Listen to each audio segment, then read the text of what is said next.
Hello and welcome. This is Columbia Basin Research's fifth video in a multi-part series on using Program SampleSize. SampleSize is a program created by Columbia Basin Research at the University of Washington School of Aquatic and Fisheries Sciences with funding provided by the Bonneville Power Administration.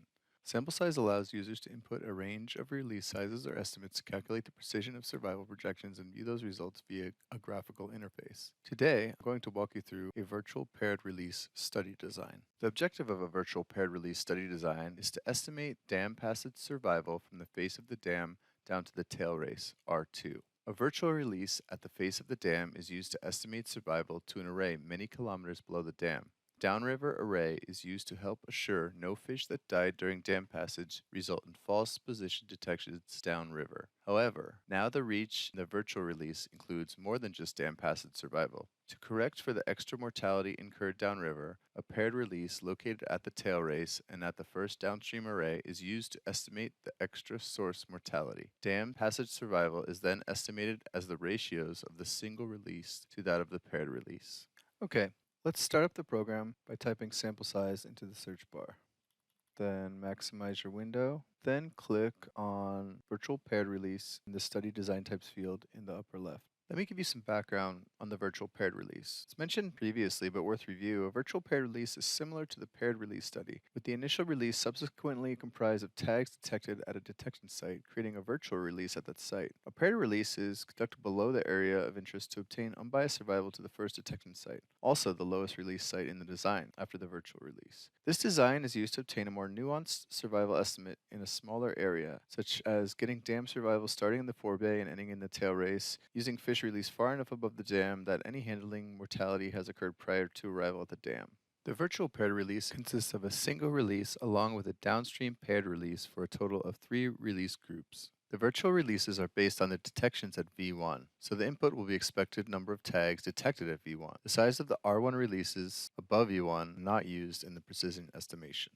To determine the actual size of R1 above the dam, you would take the estimate of V1 from the program and divide it by the anticipated probability of those fish surviving and being detected at the dam. For example, if V1 had been estimated at 1,000 and the anticipated recovery rate is 50%, then the required R1 release size would be 2,000. You will notice that there are configuration options for a virtual paired release study design, and that one parameter of interest that will be calculated and displayed is the dam survival, SDAM. Analogous to the paired release study design, release R2 and R3 can be linked with the same behavior as linking RT and RC in the paired release study design. Let me put in 5,000 for V1, 1,000 for R2, link R2 and R3, enter an SDAM as 0.85, S1 as 0.8, S2 as 0.75, and a final S times P of 0.7. P1 and P2 of 0.5.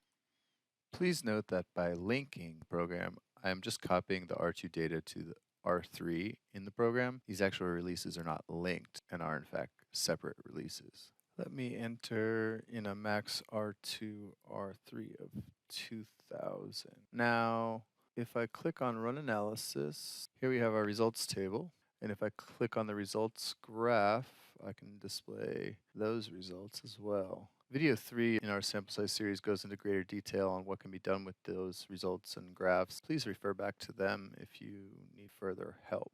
Given that there are 3 release sites, you could spend a lot of time tweaking the combinations of how many are released. A good start is to link all 3 sites until you find the overall number of releases required to get you in the neighborhood of the desired precision. Once there, I would recommend adjusting the V1 number to the best predicted or worst case scenario of detections, as this will be mostly out of your hands once the study begins. Then, linking R2 and R3, adjust the tail race, which is the lower 2 releases, to obtain the desired estimated precision. This has been video number 5 in Columbia Basin Research's How to Use Program SampleSize, covering how to set up a virtual paired release study design. We hope that this video helps you get the most out of Program SampleSize. If you have any questions or comments in regard to Program SampleSize, feel free to contact us or fill out our user survey as previously detailed. Best of luck with your study designs, and thank you.